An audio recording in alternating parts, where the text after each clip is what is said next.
you two are used to each other. I'm used to speaking to you. We chat quite a bit in that sense. But, I mean, I want you to just block your ears for one moment there, right? All right. Because we've got long jump greatness here. When you go through your whole things that you've won, Olympic champion, twice.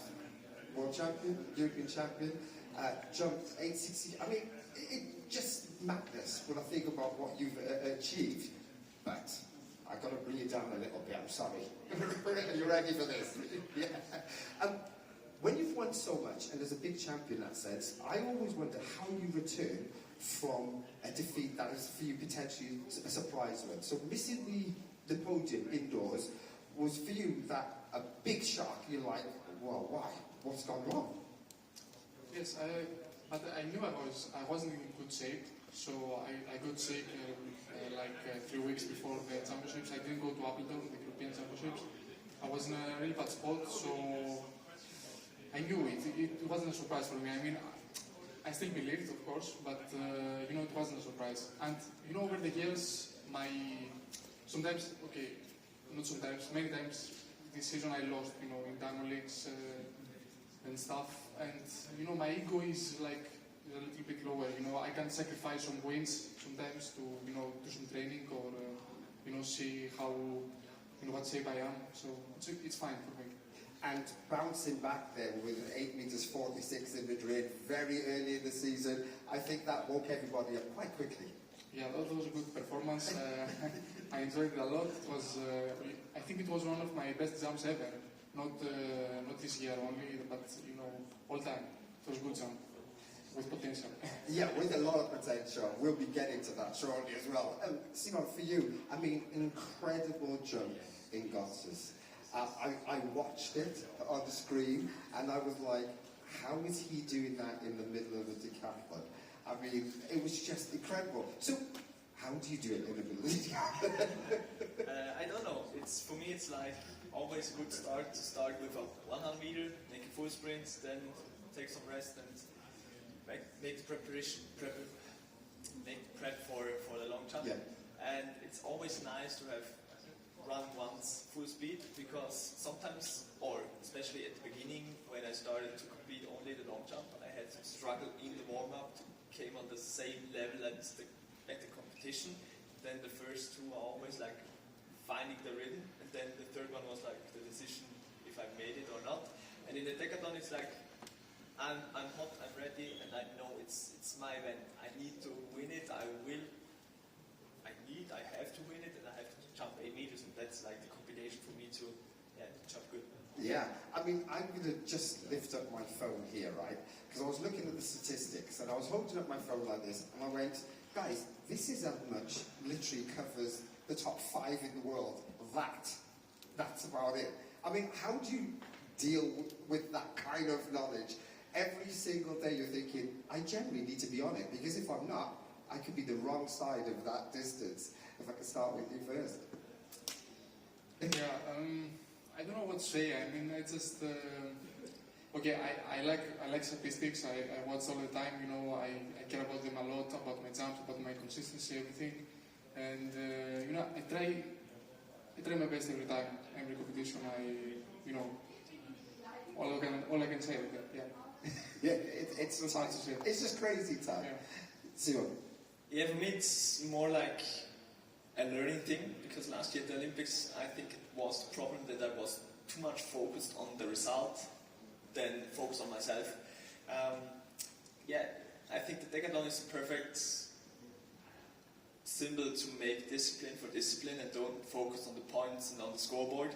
And in the long jump it's the same. I need to focus on myself, and yeah, you told me it's the phone, but when I only focus on the phone, I don't get in the top 5, then I'm maybe 10th. So I need to focus on my technique, my things, and then I'm hopefully on the top of the Yeah, the right side, right? The right side of that, which is really going to be great to see that. I mean, when we think about this Diamond League final itself, as I said, I've mentioned earlier on, I've been looking at the list, and it's just incredible. I mean, for you guys, I mean, for us as great as fans, we're rubbing our hands together and looking forward to an exciting competition. But for you guys, do you ever feel like, I just need a break? Can I just get an easy competition one time?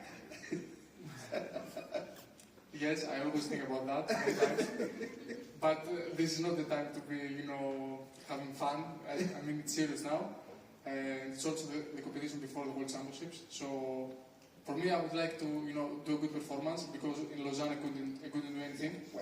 I want to do it there, but no chance. So, yeah, this time I have to be serious. Yeah. You have to be. And how about you?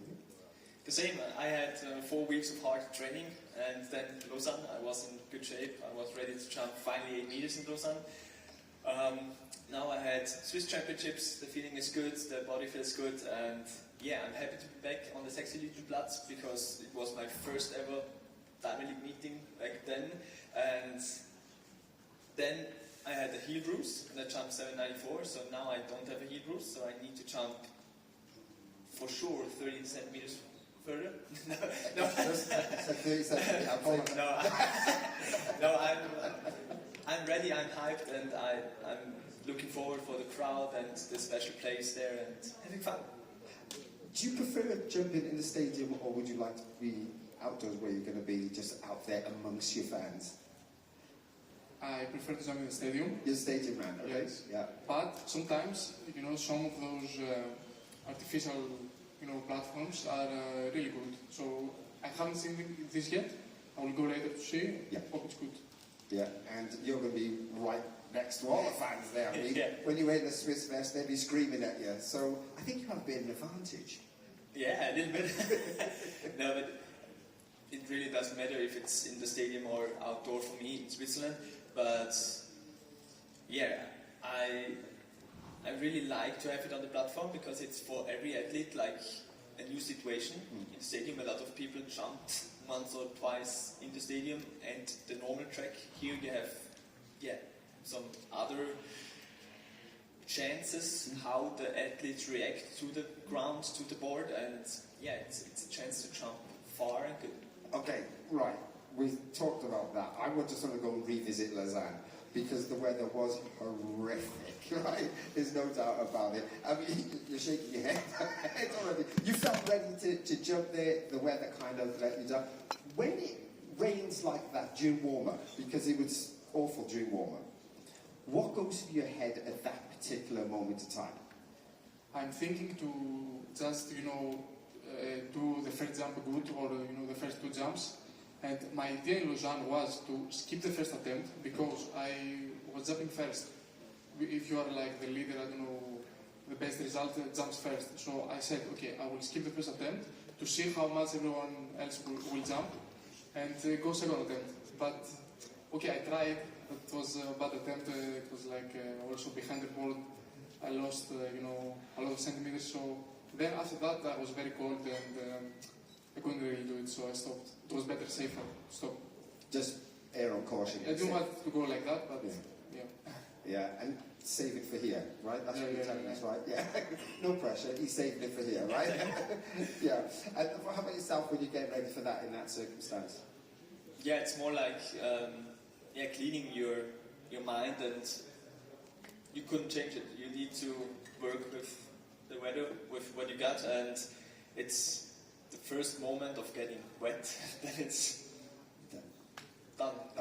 It was so rainy, so you don't have any chance to get dry or under something it's rainy or wet, so it was like giving your best, and for sure in the first 1, 2, 3 attempts, probably a good one, and that's it.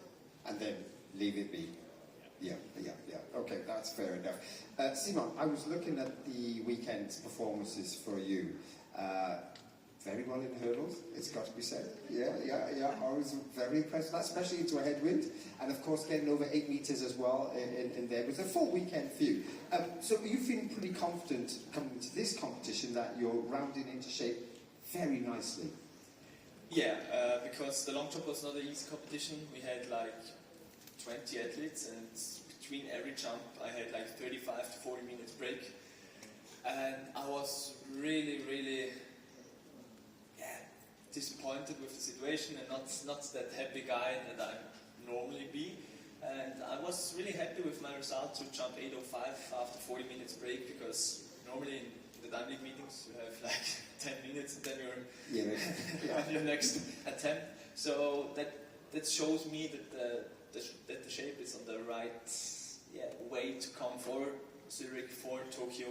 And yeah, for sure, I'm a decathlete. I did the decathlon and the long jump in Tokyo, so I had to run hurdles, to do pole vault. So it was like more a test for me to looking all the technical details, and yeah, it went pretty good. Yeah, indeed. Miltiadis, for you, I mean, you said that you kind of quite astute when it comes to the stats. You look at statistics all the time.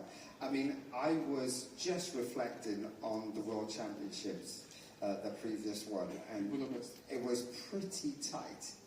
And you had to pull out your season's best to take that particular title itself. I mean, do you feel yourself rounding into that kind of shape? You were jumping over 850, 852 was it? 852, yeah. 852, yeah. I think so, yeah, close to that. And you know, before this competition in Budapest, my season best was 834, I think. So I usually pick at the right moment, and same happened in Budapest. I hope so. It will happen in Tokyo as well. I'm in a good, road, and yeah, we'll see. You see. You sounded very confident in that sense. I feel there's an air of like assertiveness. You feel like you're in good shape and you can produce performances. Yes, of course, yes. And usually before big major championships like Budapest or Paris last year, I do one competition before that, and it's usually around 820. So if I do like 820, 830 tomorrow, it will be amazing for me. Perfect. I will be very happy. Very happy indeed. Summary then quickly in that sense. Are you both pretty happy with the way that your seasons are going at this moment? Yeah. Yeah. In the long jump, yeah, for sure. I only had one really good jump this season in Götzis, but the main focus was a little different than the last year. It was more into the decathlon. I did the national record there.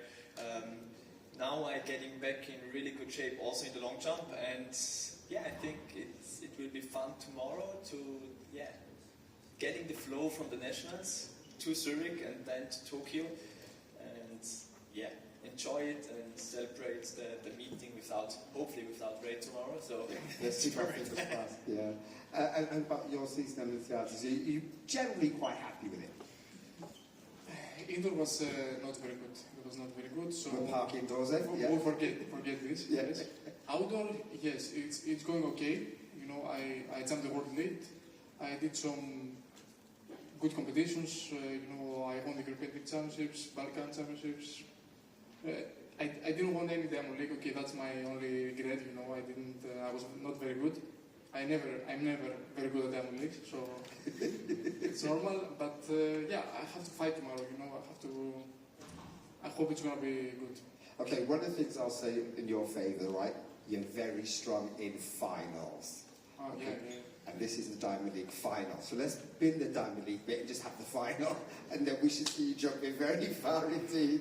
Yeah, I'll try my best. You'll take that, absolutely. And I was reflecting on your whole story in this sense. And before I throw it out to the floor, if anybody's got any particular questions themselves, we are at the Diamond League final, right?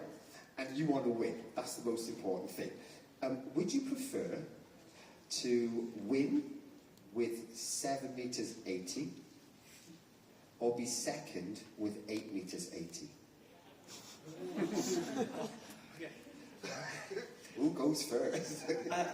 I talked with a lot of people, and I always said it doesn't matter how far I jump. If I win, I win. If it's 770 like in Lausanne with rain, I take it. But 880, but it's not enough for the European record, so it doesn't matter. So I take the win. I need you to come out still strive for something, right? So you just got to do that. What do you say? Okay, I change it. I prefer to be last place with 840. This is better for me. Oh, it's interesting. And why is that? Because I will have super confidence about Tokyo, first of all. And for me, it's a good result. It will be probably in my top 10. 841 is my top 10. So if it's on my top 10, I will be happy in the last place. So I love that way of thinking. I like the numbers, yeah. You like the numbers? Yeah. That's a great thing. Any questions from the floor? Yes, please. Can we get a mic here? Here you go. Hi, I'm Miltiadis. There's a thing in sport called the clutch gene. Michael Jordan, Nadal, people that are better under pressure, and you've won 4 competitions, 4 major medals on the last jump. Is there any process, meditation? How do you produce that jump when most people freak out? Well, I think my strong thing in the long jump is that I have very good vision. I see the board, I see my steps, I can calculate very well, so I have very good accuracy. So when the last attempt comes, I know that it's not going to be a foul. I'm like super confident. Sometimes it is, but usually it's not a foul. So I just go all in, you know, I just run as fast as I can, hit the board fast, you know. I think that's the strong thing about me. It's not about something else, I think. Michelle, you have the mic again at the front. I mean, no. This is like a relay. This is great. We're loving this. I've got a question for Simon. You touched upon the fact that you really wanted that 8 in Lausanne, and I think you've got a bone to pick in Zurich with the 8 as well, with the 8 meters. How hyped are you to get 8 meters on the board in Zurich tomorrow? I have to jump 8 meters in this field and in the final. For me, it's more like, yeah, it's Zurich, but at the last 2 Diamond League finals in Bristol and in Eugene, I jumped way over 8 meters, so I more think about the finals. And yeah, I think in the shape I am right now, we have 5 jumps each, so you can risk a little more than usually, so they will be 4. Any other questions from the floor there? Yeah, got the mic at the back there. Thank you. Simon, Jan from Norwegian TV. Yesterday we got the news that the Olympic champ Markus Ruth is out for 6 months with a knee injury and other injury in his elbow. What was your reaction? Yeah, it was like my wife called me and told me one Norwegian is out because of surgery. For sure it was like a shock for me because Markus didn't made a lot of competitions this year, but what he did was great. So he looked in really, really good shape, and I was really hyped to see him in Tokyo and compete against him. Hopefully it's not that bad. I don't know which side, and is it the throw arm and the jumping leg, and hopefully he's getting fast and yeah, without any complication, healthy again, and hopefully see him next year in any of the decathlons in the combined event too, or hopefully in the European Championships. Any other questions from the floor? None at this moment. I'm going to ask each of you this quick question. Do you have any athletic sporting idols, people that you look up to? I mean, I would certainly think about when Carlos has done 2 Olympic gold medals. You're the next person who's ever done that in a long jump. So for me, straight away I was like, wow, Carlos, and you. Incredible athletes. I mean, so do you have any kind of icons in that sense that you really look up to? Of course, yes. I admire a lot of athletes, but you know, most of all, I think it's Ivan Pedroso from Cuba, Yeah. long jump, and I really liked Maria Rasitskina, the high jumper. Yeah, she was amazing. Yes. Great competitor. Yeah. I was thinking whether there was going to be somebody that jumped similar to you as well in that sense, technically. I'm trying to copy Pedroso, but it's really hard. He's perfect. He's a perfectionist. That's why He's not bad, was he? He wasn't bad at all. Yeah. And in terms of achievements, is Dwight Phillips also amazing, great athlete, fantastic, and Saladino, Green Saladino. Yeah. Those are my favorites here. Super. Good choices. I like them. So if I stay in the track and field, for me it's in the long jump, it's like Greg Rutherford. Oh yes? He's more like a powerful jumper like him, so it's not like Saladino who's looking that smooth and lively, but he won at the Home Olympics the gold, so that's showing some mental strength. And in the decathlon it was Trey Hardy, because he was a decent 1500 meter runner, same like me, and it was like, okay, he don't run fast but made a lot of points, so it's also possible for me. And yeah, these two are like the athletes I was looking for sure. If I watch Petroso, it looks so great, but it's not similar to me, so it's more like seeing, learning, but it's not similar. Yeah, I mean, I was lucky enough to be competing, and I actually watched him do those jumps. Yeah, I'm that old, yeah, in that sense. I mean, do you think, Simon, for you, for example, when we're talking about external pressures, because you'd be under huge pressure, of course, externally for being a superstar in Greece, so everybody's focused and expecting you to deliver. I mean, for you, because you have the opportunity to be a great long jumper and a great decathlon, there's a lot of noise about people saying, oh, why doesn't he just do one event and neither? Because, to be honest, your hurdling's pretty good too. You'd be pretty good at that. So how do you kind of like filter all that kind of noise so you can just do what you want to do? Yeah, at the end I do the sport, I do track and field, and I do what I love, and it's it's a really big honor to be that good in two events, and that's not normal, and I really enjoy to do both and get the opportunity to can compete in a Diamond League meeting in the long jump and then have the chance to compete in Götzis at the Hyper meeting. And for me it's always the goal to be the best in each event, and if I'm in the top 5 in the long jump and in the top 5 in the decathlon, I never want to choose an event because I'm at the same level a long jumper as a decathlete. So for me, I never say someone I'm a long jumper or I'm decathlete. I'm both, and I really enjoy the situation. And yeah, that's it. That's the way it is. And finally, too, Miltiadis, in that sense, is there any other event that you think, if I had a choice, if I had a chance, I'd love to be world class at? If I have to choose, or if I have a possibility? Well, if you could because do both. I think I would have a chance in triple jump. Okay. Yeah.